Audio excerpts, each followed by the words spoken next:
Hello everyone, here we are talking about the philosophy of just doing shit again. I know I posted a video this morning in my time zone, but I do have a lot to say on the subject, and I want to continue on this, particularly for this important area of focus, which are the negative influences that stop you from just doing shit. And those negative influences I'd like to talk about exist everywhere, most commonly in the hearts and minds of everyone. So, the negative voice, as we'll talk about it going forward, these can come very commonly from narcissistic parents, your environment, which is the physical reality around you, such as your school, your workplace, your neighborhood, or the kind of people you mingle with, your friends group, your activities group. This can include also the people you spend your time and attention on, such as the digital communities and the mental space and time you're allocating to them, such as 4chan, Twitter, or Reddit, or even Instagram and the comments. This is why the happiest people tend to eschew social media. The happiest people don't argue with people online. The biggest idiots in the world are the ones who think that they're the ones who know the most. So we can default to these, and they inspire us. They're the ones that give us these ideas, but they may not necessarily make us happy. We get caught in their frame traps. For example, I have a narcissistic stepfather who would always tell me that I shouldn't do martial arts, I should focus on a practical job, but at the same time, the guy is a silent generation jerk from inherited money, as we say in the U.S., born on third base, thinks he hit a home run. So this is the kind of guy who said, "Oh, I worked in Macy's and Nordstrom, I went to college, and I raised two boys all by myself." Okay, good for you. That is the 1950s during the economic boom. My work experience at that time in the mid-2000s was abysmal, and he said, "Oh, apply for Nordstrom, apply for Macy's, and apply for Emporium." The problem with that kind of reasoning is, at the time, Emporium no longer existed in the Bay Area, and even when I applied for work in retail, that didn't really happen because I would be lucky to get 15 hours of work at the time. Anyone who has tried to work during the Great Recession can tell you that there are many ways that avoid trying to give you full-time employment. Now, this isn't about making excuses. This is facing a lot of the real obstacles that are not in your head, but the difficulties that you encounter.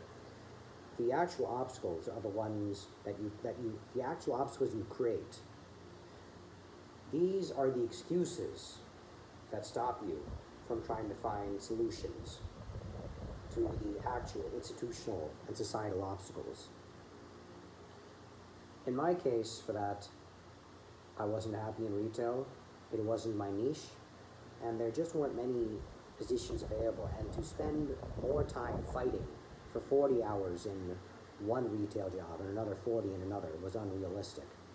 I also think that my narcissistic stepfather was highly exaggerating, saying he worked 80 hours a week and went to school, and lo and behold, his son told me, yeah, he exaggerated. He also had money from his parents, so there you go. But the influence, the negative influence remains. The whole, "Oh, I'm a piece of shit, I don't know anything," or "maybe I should do real work." That's the key negative voice there. What is real work? And then the key negative voice there is one telling you that what you enjoy can't be real work. That's the one that tells you, don't do this shit. This kind of shit is not real, not good, a waste of your time. Do the shit that makes you miserable, and then you can deserve that when you retire.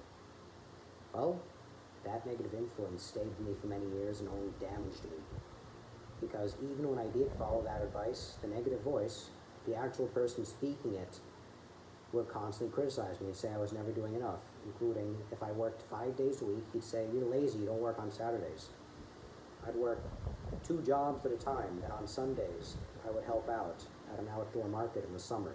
And he still said I was lazy because I wasn't getting paid enough or looking for better work. So 2 jobs and a Sunday gig, and I'm still lazy. That that leads to the negative voice becoming much stronger in my head that I'm a piece of shit. So the negative voice is different from the person actually saying it. The person actually saying it, you can just tell them to fuck off. The negative voice, however, is harder to make go away because it stays with you. It's a subconscious influence on you that stops you and paralyzes you from living your best life. So, examples of those negative voices as well. Those negative voices don't just stop you from doing what you're meant to do or exploring and discovering, because they keep you in a state of fear, scarcity, and avoidance. They're the ones that also follow very, very poisonous mindsets and opinions. My parents, for example, are both old money families, Chinese Filipinos with some Spanish mestizo blood. Doesn't really matter, but my father would be a casual racist who'd say, black skin disgusts me, black skin disgusts me. But then he'd also have a lot of friends who happened to be black. And that always confused me.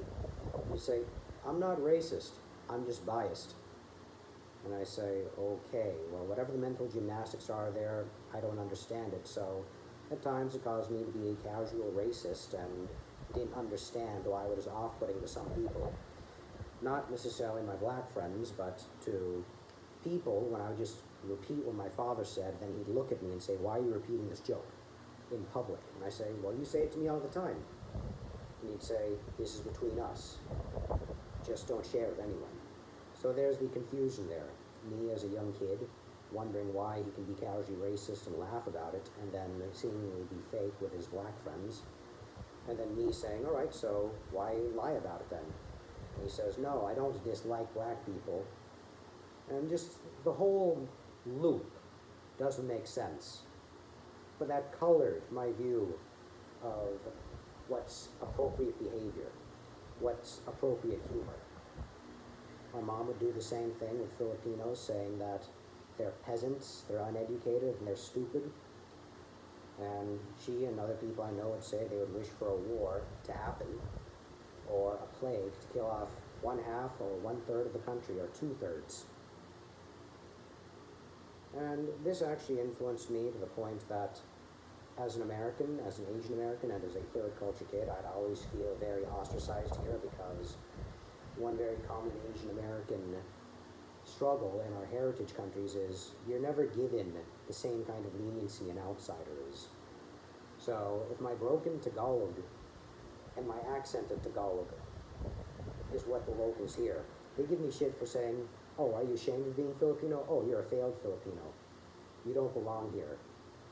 They would just treat me meaner, whereas for my white friends, they'd say mabuhay, and they would praise them for being so good at Tagalog, and then for me, for not being fluent, they'd give me shit. It came to a point where I said, well, fuck you, I'm also Chinese, and I'm also American, so I even used to piss off my girlfriend when I'd repeat lines from my mother because of all the ostracism I faced and all the prejudice.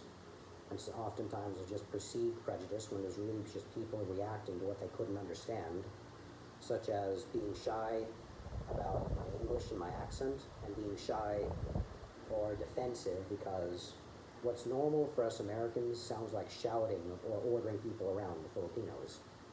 And when they react to that, because no one likes to be ordered around, nobody likes to be shouted at, because they're very sensitive people, I would feel insulted, and I'd lash out, then they lash back, and it would just go back and forth until I just said, God, I hate this country, I hate the Philippines. I even made up a song, the old Simpsons, I'm evil Homer, I am evil Homer, but it would be, I hate Filipinos, I hate Filipinos.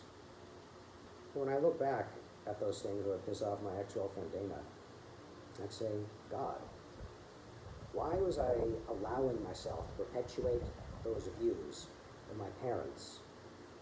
It didn't make them happy, and they could get away with it because they had money. But I was cut off from my family. I don't have old money. I actually live on a month-to-month basis. And because I wasn't really trained to live life, I was shown Throw money at your problems and they'll go away. But if you don't have money, you don't learn problem-solving skills. So as a result, when I felt useless, I felt stupid, and I couldn't do shit, and then people in return saw that bitterness, they would respond to that, and I would in turn just lash out saying, oh, stupid Filipinos, I deserve to get out of here, I'm American, I'm better than you. Well, get out of that toxic mindset, and I apologize to anyone who's hurt by those things I've said, if they hurt them before. I apologize as well to Dana if she's watching this. I was stupid to think those things when I could have been seeking out better thoughts or better solutions or better ways to improve myself. One of those failings was learning Tagalog, one of my biggest struggles because of my accent. So when you're surrounded by the wrong ideas, they become so enmeshed in your personality and your identity and your values that it's hard to turn them off, and they prevent you from doing shit, and you end up becoming a victim who blames everyone for it. So I have to praise the people who rebuke me gently and the people who rebuke me harshly to help me understand not only was it wrong, and I knew it was wrong at the time, but I was just so hateful and angry and hurting that I didn't care. But for the people who showed me a lot of love and support, guidance and purpose, it helped me accept sensible, loving, open values, to the point that when I wanted to leave the country before because I felt there was nothing for me, now I want to stay because there's so many things I enjoy here, such as arts and culture. And a very, very Filipino mindset related to Stoicism, which is to make do with what you have, which is the reverse negative, or how shall we say this? I forgot the exact terminology, but the process involves imagining the worst case scenario and being grateful that it is not the worst case scenario and grateful for what you have. That gets you out of any kind of depressive mood. Where the Stoic philosophy goes beyond the common Filipino characteristic of being able to survive and make do with what you have is there's a tendency to get complacent, and every human being can become complacent with what they have. Yes, you can be grateful, but you can still ask for more and be better. Society and the economy and a lot of the power structures here, however, prevent Filipinos from seeking better opportunities, which is why many of them go abroad. And many times, of course, we've had wealth stolen from us by the oligarchs. So they make do with what they have because it's very hard to imagine or visualize, really, how to be better realistically within these limitations. You can dream big, but you can't dream as big as you would love to because of your own limitations as an individual, and your environment, and your opportunities, and your privileges. So you have negative influences that are your voices, and then you have the environment and community around you. You make do with what you have, just like if your kitchen only has limited ingredients and spices, then you have to make do with those for whatever kind of stew that you're making. When you only have 12 colors instead of 36 colors or 48 colors for crayon pencils, you can actually make some very beautiful things with 8 to 12 colors. I mean, there are techniques where you can shade, there are cross hatches, there are ways you can mix. You'll find that permutations, improvising, experimenting, all of that is how you do shit. Negative influences tell you, you don't have this, you can't do it. Those negative voices are not the positive voice that say, how about you try this? So, on the subject of community, I'd also like to talk about a very, very important point is, when you do seek help and validation, you can also fall into the trap of getting with the wrong groups or communities.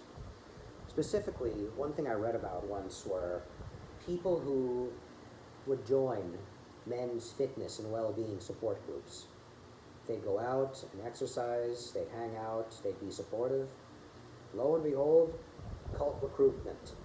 And if not cult recruitment, far-right groups, which start with let's get fit, from fat to fit, to suddenly having very, very white nationalist views towards minorities. So the tendency of humans is to seek validation, seek group identity, seek belonging. And when we reject those norms, we reject those voices, we get ostracized, and we don't want to be ostracized, just like the child of narcissistic parents wants to be validated and accepted and feels less than they are when narcissistic parents say, listen to me or else you're stupid, or you don't deserve my love or support. So the same thing happens with these bad influences, which are these cult-like groups who say, hey, we turned you from fat to fit. We've shown you the secrets of the universe. Reiki, yoga, blah, blah, blah, mumbo jumbo, woo, yada, yada. Those bad ideas, supported and reinforced by bad environments and communities, prevent you from actually continuing to do shit and explore. They get you caught in just another frame trap. I'll give you an example as well that may not involve cults or narcissistic parents, but toxic friend influence. Toxic friend influence doesn't necessarily mean the guy who says racist jokes or talks about assaulting girls at a party because they're drunk and they're asking for it. No. Those are just assholes. Toxic friends are the ones who give you advice, and when you follow it, if you're successful, they take credit for it. If you've had a negative outcome, such as you get in trouble for it, they say, oh, you're blaming me for following my advice? You're the one who chose to follow my advice. It's your fault. Yeah, sure. Take credit when it works, and then avoid responsibility when there's a negative outcome. That's the toxic friend, the one who makes you feel like shit and never lets you take ownership for anything you do. They don't share the joy, they hog all the success, and they let you wallow in your own failures. An example of that, you can see that in Lady Macbeth from Shakespeare's Macbeth. You can see that with Lord Henry in the portrait of Dorian Gray, picture of Dorian Gray rather. These people are the ones who whisper in your ears and tell you the wrong things. Whether it's the hedonism of Lord Henry or to usurp the throne in Macbeth. I've had those people who also fucked up my relationships, particularly with Dana, saying, oh, don't take her too seriously. The reason I would not think she was serious or didn't value her for who she was as a person was the comparison, because I went to a private international school, and when you're around a bunch of rich kids and expats, they have a very distorted reality, and that kind of reality, it's not normal, to say the least. And so I would look down on her when I shouldn't have, because that woman loved me dearly, warts and all, and I threw that away. Why?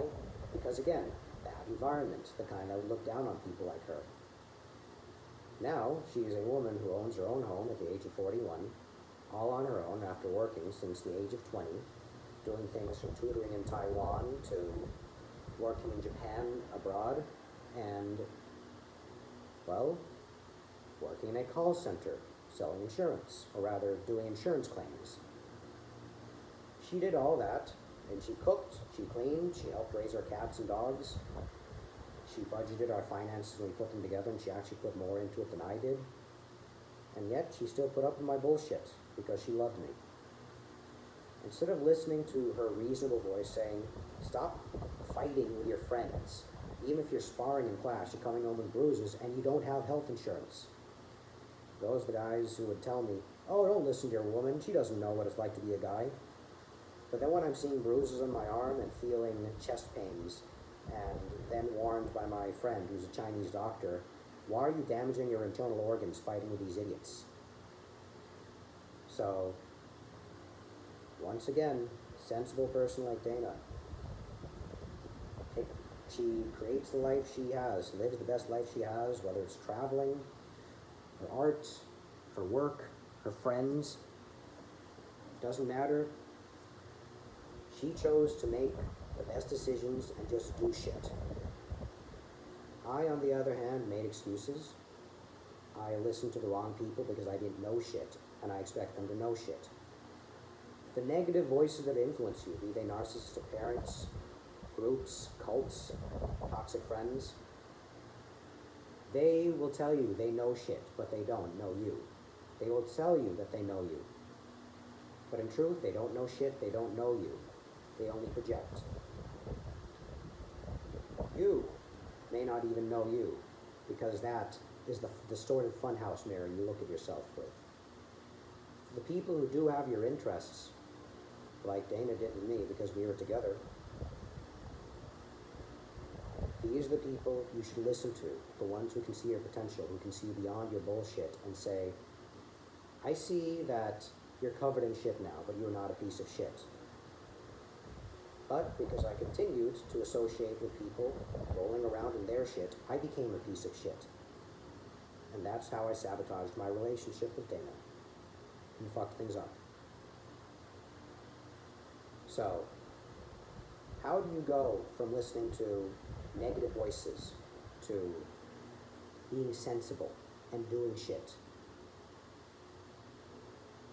That is something that I work with every day. You can treat it all as information, but not all information is factual. One thing I've noticed growing up as a Xennial is that when I read comments on the internet, people who are so self-certain but wrong, particularly flat earthers, they act like they're posting facts. They act like they know everything, but they don't. Everything is information, but you must validate it. And how was I validating the shitty information that was given to me when I felt like I didn't know shit?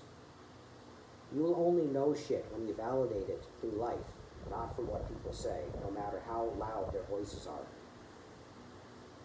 You can be surrounded by a lot of idiots, and they will make you think you're stupid. They will make you think 2 + 2 = 5. That's not the case. To listen to the inner voice that tells you to explore, to discover, to try new things. The part of you that says, this might feel wrong. It's very hard to do because when you want to belong, when you want to accept and be loved, and yet you don't know what that love is because the only kind of love you've been shown is toxic masculinity, the kind of hate everyone else who isn't one of us kind of mindset. Everyone wants to belong, but that's not love. That's conditional and that's transactional. So, that being said, negative voices will stop you from doing shit. Negative voices will encourage you to do the wrong shit and act like they know shit. Negative voices can sabotage your well-being and your relationships. It's up to you to choose what is right, what feels right, what really harms you, what really benefits you, what really makes you grow. I chose wrongly because I thought I knew with self-certainty, and I listened to the wrong people. Instead of listening to the person who washed my underwear and cooked my meals, I was listening to these guys who would be happy that they dislocated my shoulder or tore my ACL because that means they want to fight with me during a spar to show they're stronger than me. They're not paying my bills. To listen to the rich kids I went to high school with at the international school here. These guys do not know how to do their own laundry. To listen to my narcissistic parents who would do things like sell my own autographed baseball bat by Willie Mays for drugs. Or tell people things such as, I don't have an older sister, so that they don't have to be ashamed that I have an older sister who has a disability. Those are not people you should be listening to. We may not even know we shouldn't be listening to these kinds of voices, but my trick to finding out what you should and what you shouldn't do, who you should listen to rather, look at how you're living. Do you feel free? Can you do the things you want? Are you inspired to explore every day, to be better? Or do you feel like you need to fit into someone else's idea of who you should be? The choice is yours.